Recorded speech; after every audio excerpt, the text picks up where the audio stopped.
وتعالوا بقى نعمل الاختبار الاصعب، هنفرم ازازه البيبسي الازاز دي، وتعالوا نفرم كده بسم الله.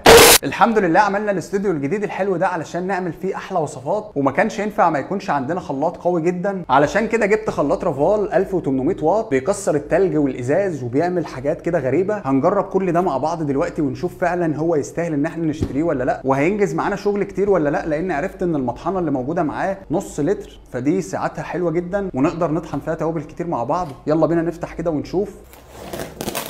بسم الله. واول حاجه معاه شهاده الضمان ب3 سنين والكتالوج بتاعه. نطلع كده المهم. واو. نطلع كده شفشق الخلاط. ما شاء الله، شايفين غطا شفشق الخلاط يا جماعه وشكله الحلو؟ ما شاء الله شكله جميل جدا. كمان جايب الجلد ده علشان يساعد ان هو يتقفل باحكام، طبعا ضد الكسر، وخامته شكلها حلو قوي. تعالوا نفتح كده الدورق، شكله حلو جدا. طبعا الدورق كبير زي ما حضراتكم شايفين وبياخد لحد 2 لتر، فدي حاجه عظمه جدا جدا. شايفين السلاح من جوه شكله عامل ازاي؟ بيجي ب6 شفرات قويه جدا. كمان الترس اللي ورا ده معدن وباين عليه جدا ان هو قوي وبيستحمل. نسيب ده كده على جنب. نسيت اقول لكم ان الجزء اللي موجود في غطا شفشق الخلاط سهل الفك والتركيب زي ما انتم شايفين، ومصنوع من الباغه اللي ضد الكسر. طبعا الجزء ده بيتحط هنا وما بيوصلش للشفرات تحت. شكله فخم بجد، شكله تحفه. وتعالوا نشوف العلبه دي فيها ايه. نطلع بقى الجزء الخاص بالمطحنه. ما شاء الله شايفين شكله الحلو ده، بياخد لحد نص لتر يا جماعه، اكتر كمان من نص لتر. كل التروس من المعدن زي ما حضراتكم شايفين. والمطحنه دي بقى فيها مميزات كتير، اتفرجت على فيديوهات كتير ليها واتضح ان هي بتطحن اي حاجه بكل سهوله. ونيجي بقى للجزء المهم وهو الخلاط او جزء الموتور. نفتح كده اهو يا جماعه. واو، بسم الله ما شاء الله، تقيل. طبعا شركه رافال انتاج مصري 100%. طبعا دي ارضيه الموتور، لازم فعلا السلك يكون قوي كده. جميل جدا جدا. وده شكل موتور الخلاط. واو، بجد تقفيل محترم جدا زي ما حضراتكم شايفين، وعجبني لونه جدا. وكمان عامل ماتشنج كده معايا ومع الاستوديو. يلا بينا، انا متشوق ان احنا نشغله كده ونجربه مع بعض. عايز اقول لكم حاجه كمان، ان هو مش هيشتغل غير لما نحط اي جزء من دول اهو كده يشتغل، انما كده لا. تعالوا بقى نختبر المطحنه النص لتر. نفتح كده. اخترت اصعب التوابل في الطحن وهو الكركم الحصى، والعطارين عارفين اللي انا بقوله ده بيكون شكله يا جماعه. ننزل كده في المطحنه. هنزل كده باعواد القرفه السيجار دي، شويه كمان كده من ورق اللورة، على 4 حبات جوز الطيب، ونقفل كده ونجرب ونشوف فعلا هيطحن ولا لا. نشغل كده على اهدى سرعه. بسم الله.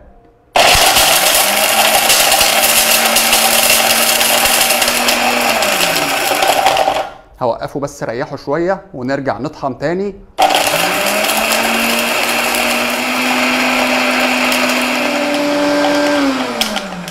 واو، طحنهم تماما.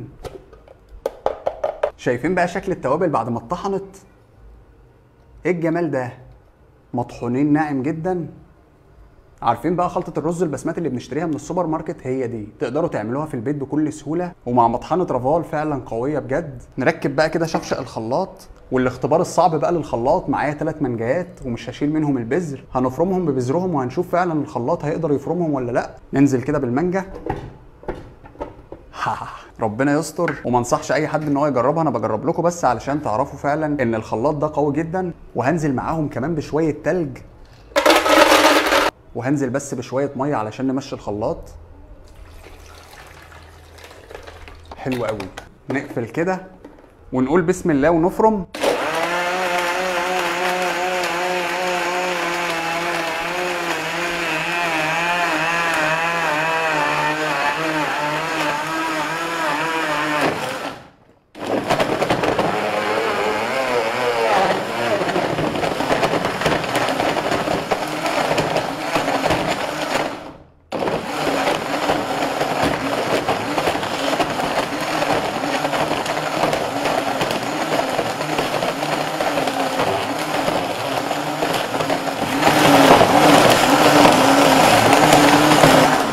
ايه ده، انا مش مصدق نفسي. ده فرم المانجا. انا نسيت اسمها ايه. ده فرم المانجا ببذرها.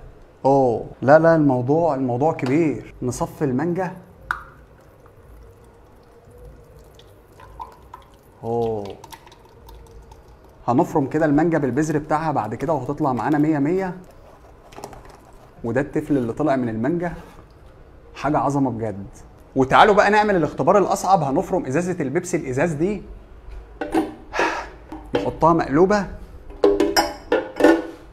ونشوف هيقدر يفرمها ولا لا. ما تجربوش الحاجات دي يا جماعه، انا بجربها علشان اعرفكم ان فعلا شفشق الخلاط ضد الكسر. وتعالوا نفرم كده بسم الله. الازازه راحت فين؟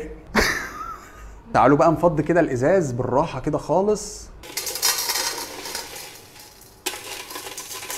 وده شكل الازاز بعد ما اتفرم معانا، وده شفشق الخلاط بعد ما فضينا منه الازاز وحطيت فيه شويه ميه اهو، ما حصلوش اي حاجه خالص، يا دوب بس حصل فيه شويه خدوش كده بسيطه من الداخل. طبعا احنا مش هنفرم فيه ازاز، بس هو فعلا قوي ويستحمل وضد الكسر. لا بصراحه حلو جدا جدا. ولو عاوزين تعرفوا اكتر عن خلاط رافال هسيب لكم اللينكات بتاعتهم في اول تعليق للناس اللي حابه تشتري الخلاط منهم. فعلا خلاط عملي جدا، سواء لو كنت عروسه وبتجهزي وعايزه تجيبي حاجه قويه تعيش معاكي سنين كتير، خصوصا فتره الضمان بتاعتهم كبيره وقطع غيار متوفره. وفعلا دي من افضل الشركات اللي بتقدم خدمه ما بعد البيع. في نهايه الفيديو حابب اشكركم لمشاهدتكم للفيديو ودعمكم لينا. وفي النهايه لو استفدتوا من الفيديو ما تنسوش تعملوا لايك وشير علشان نجرب منتجات كتير.